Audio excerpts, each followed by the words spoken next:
Début mars, un événement changea à jamais la vie des personnes se trouvant à Fringhes-en-Lair. Tout se déroulait normalement lors d'un cours de mathématiques de Monsieur Massier. Jusqu'au moment où Lucia ressentit la même sensation qu'au parc, un sentiment de puissance. Mais celle-ci était plus puissante, cela englobait l'ensemble de l'établissement. Elle regarda en direction de Léo qui se retourna pour lui faire un signe de la tête, Ara fit de même. Ce qui signifiait qu'elle devait être prête face à ce qui allait arriver. Au bout d'une dizaine de minutes, les haut-parleurs de l'établissement retentirent et une voix résonna dans l'ensemble des bâtiments. Bonjour, ici la directrice Madame Bachet. À toutes les personnes dans les différents bâtiments, vous devez aller immédiatement dans les cours de récréation qui vous sont attribués. Merci pour votre attention. Sa voix était hésitante et nerveuse, ce qui était inhabituel, mais Lucia sembla être la seule à vraiment le remarquer. L'ensemble des personnes allèrent dans les espaces qui leur étaient désignés. Léo se rapprocha de Lucia avant de quitter la salle et eut le temps de lui dire quelques mots. Fais attention. Surtout n'obéis pas à leurs ordres. Quoi qu'il se passe, on gère la situation, ne t'inquiète pas. Il faut juste que tu agisses normalement, indiqua Léo discrètement, puis il s'éloigna de Lucia en rejoignant Ara. Lucia ne dit rien à cause de son stress, mais elle acquiesça d'un signe de la tête. Elle avança dans les couloirs puis dans les escaliers en jouant la comédie. La cour des lycéens était accessible via de nombreux points, depuis la cour des 4e, 3e ou depuis le gymnase. Pour le bâtiment principal, il y avait 3 chemins, un escalier en fer vers le milieu du bâtiment, une porte menant à la salle de conférence et une dernière menant au premier étage du bâtiment. La cour des lycéens avait donc à droite des escaliers à descendre pour arriver dans la cour des 4e, 3e, à gauche un préau et au milieu une partie supérieure de la cour. Une fois arrivé, tout le monde vit au milieu de celle-ci un grand drap noir qui flottait grâce à de la magie comme le ressentit Lucia, c'était de la télékinésie. Lorsque tout le monde arriva, le drap se baissa. La directrice était à genoux avec un démon au vu de ce que ressentait Lucia. Il était à côté en train de pointer une arme à feu sur celle-ci et un autre démon regardait la directrice. Lucia remarqua aussi d'autres personnes portant la même tenue que ceux du parc, tout de noir avec un long manteau ayant une croix rouge barrée au niveau du dos. Ils étaient dans la cour, dans les couloirs mais aussi sur les toits des différents bâtiments pour un total de 34 personnes dont une partie armée avec des armes moyenâgeuses et d'autres d'armes à feu modernes. Elle réussit aussi à comprendre et à ressentir que la majorité étaient des démons mais certains étaient des humains. Lucia comprit qu'ils étaient vraisemblablement venus la chercher et si elle ne se livrait pas, il y aurait peut-être des blessés voire des victimes. Elle commença à trembler de peur. Puis d'un coup, elle sentit quelqu'un toucher son épaule, elle se retourna lentement avec crainte. C'était Ara qui lui fit un clin d'œil pour la rassurer. Elle alla ensuite ailleurs dans la cour pour s'éloigner d'elle. Certaines personnes commencèrent à hurler, d'autres à filmer la scène et d'autres à essayer d'appeler la police. Or l'ensemble des téléphones était éteint et impossible de les rallumer. Le ravisseur ne tenant pas d'arme à feu prit la parole. Bien le bonjour à vous toutes et tous. Je me présente, je suis Mars. Nous sommes ici pour 2 raisons. Il y a peu certains de mes amis ont eu une altercation avec des personnes venant de cet établissement. Je veux donc avoir la personne que nous voulions prendre de base et celle qui l'a protégée. Vous avez exactement 2 minutes pour venir ou j'exécute votre directrice et 1 minute après j'ordonne de tirer sur vos camarades dans les autres cours. Le ou la première qui tente de fuir sera abattu directement car je vous déteste tous. Mais je ne suis pas là pour vous tuer, vous savez la géopolitique tout ça bref. Vous comprenez un minimum j'imagine même si vous n'êtes que des nus. L'ensemble des élèves et professeurs présents commencèrent à murmurer. D'un coup le compagnon de Mars tira en l'air. J'ai demandé 2 choses et je crois que le fait de parler n'en fait pas partie. Ça mérite une punition j'imagine. MMMMH, laissez-moi réfléchir. Oh j'ai trouvé, j'ai une personne sous ma main. Vas-y Palk. Palk leva son pistolet et asséna un coup sur la tête de la directrice qui la fit tomber point haut au sol. Des otages crièrent et Palk tira une nouvelle fois. Pendant ce temps Lucia avança rapidement en passant entre les otages pour éviter un massacre. Vous voulez que je l'exécute ou quoi? Vous ne l'aimez pas c'est ça? J'ai vraiment mal choisi la personne à prendre en otage à côté de moi apparemment, dit Mars en hallucinant et en faisant de grands signes. Pour aller à l'endroit où se situait Mars, il fallait monter un escalier en pierre. Lucia arriva à proximité et sans hésiter elle mit un pied sur une des marches mais elle fut poussée en arrière. C'était Léo qui commença à monter. Les otages et les membres du groupe commencèrent à regarder de plus en plus Léo. Mars le remarqua puis il commença à l'applaudir tout en clamant. « Bien, vous êtes sûrement le protecteur qui a réussi à mettre mes hommes à terre. » Léo regardait droit dans les yeux Mars sans parler tout en souriant. « Oh je vois. On ne veut pas parler, mais tu peux parler si tu veux. La nuit ne va pas recevoir un autre coup si tu me parles. » Léo ne disait rien mais il fixait Mars. Il régnait un silence de plomb. Mars regarda rapidement Palk. Il le vit avec les yeux écarquillés ce qui l'interloqua et lui demanda.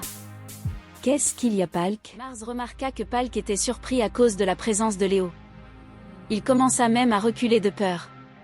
Mars lança à Léo. « Attendez, vous êtes qui pour lui susciter une telle peur ?» Léo décrocha ses premiers mots pour Mars. « Palk et moi on se connaît depuis un moment suite à une rencontre dans des terres sous un climat que j'affectionne particulièrement. Dommage qu'il n'ait plus sa langue, c'eût été intéressant d'échanger quelques mots avec lui, » expliqua Léo en souriant. Palk continua à reculer puis d'un coup quelque chose de translucide commença à apparaître au niveau de son dos pour prendre la forme d'ailes de chauve-souris. C'était la magie de l'ombre comprit Lucia.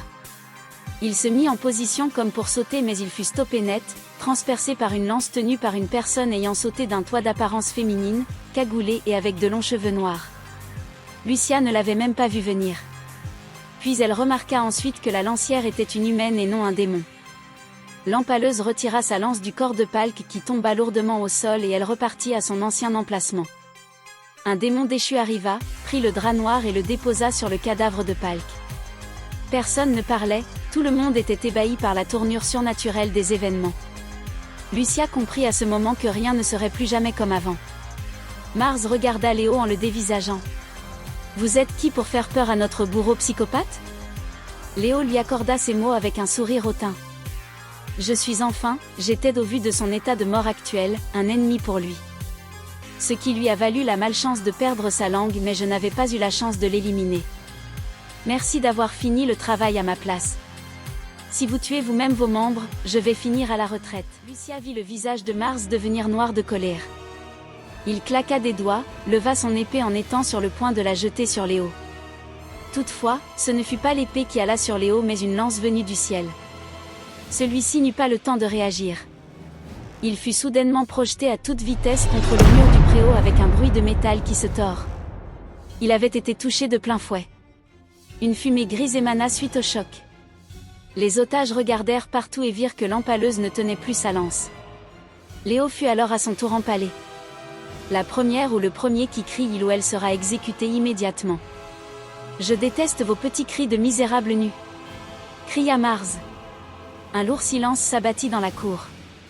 Les seuls bruits perceptibles étaient ceux des autres cours avec les discussions et les voitures qui passaient à proximité.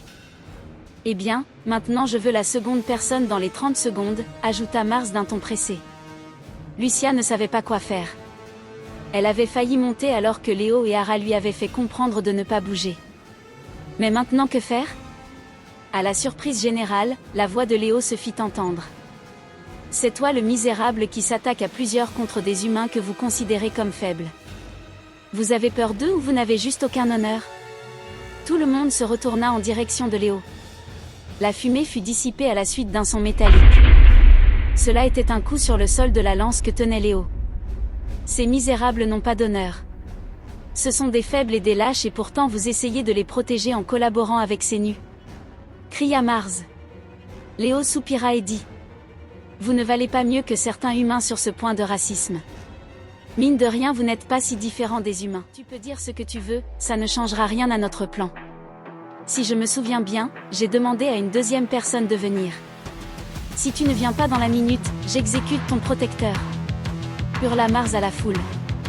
Lucia se situant proche des marches les regarda encore. En relevant la tête et en regardant dans la direction où était parti Ara, elle fut intriguée par le regard d'un homme qui lui fit nom de la tête à l'opposé de la cour. Il était habillé d'un costard avec un long manteau. Il ne faisait pas partie de l'établissement ni des attaquants, personne n'avait remarqué cette personne malgré son style vestimentaire si particulier dans un lycée. Léo rigola tout en se décalant légèrement vers la gauche. Tu crois que je ne savais pas que vous alliez tenter d'attaquer cet endroit à la suite de la cuisante défaite de tes compagnons? Intéressant, vraiment dommage qu'on ne soit pas du même côté. Tu es rempli de ressources. Je te propose un marché, tu rejoins les déchus et mes compagnons et moi te laisserons vivre peu importe qui tu es et ce que tu as fait contre notre camp, proposa Mars. Léo s'accorda un temps de réflexion.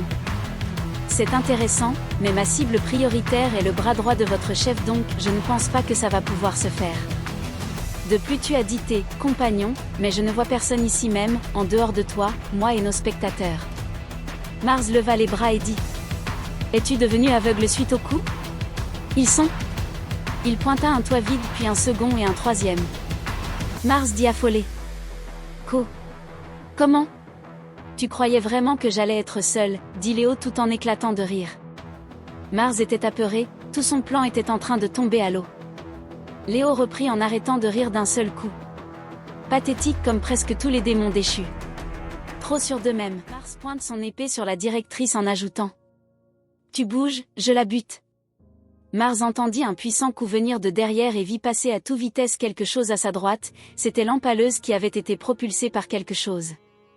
Léo en profita pour avancer et tendre la lance sur le côté. La lancière heurta violemment la hampe de la lance. Le coup fut si puissant qu'il fit reculer sur 5 mètres Léo tout en faisant craquer le sol à cause de la puissance du choc et en pliant la lance. La lancière tomba au sol, Mars était sur le point d'exécuter Madame Bachet quand il fut stoppé par l'homme qu'avait vu Lucia. Celui-ci lança la lanière d'un fouet qui s'enroula autour du bras de Mars pour le retenir. Léo en profita pour avancer à haute vitesse afin de le plaquer face contre sol. Ara arriva aussi pour l'aider à le mettre hors d'état de nuire en l'assommant. Léo prit directement Mars pour l'emmener loin des regards.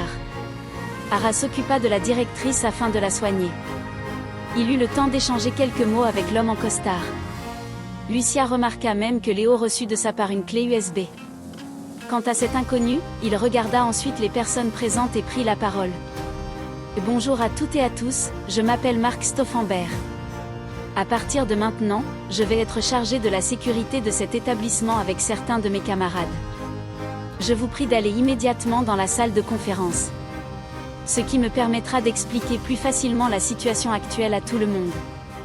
L'ensemble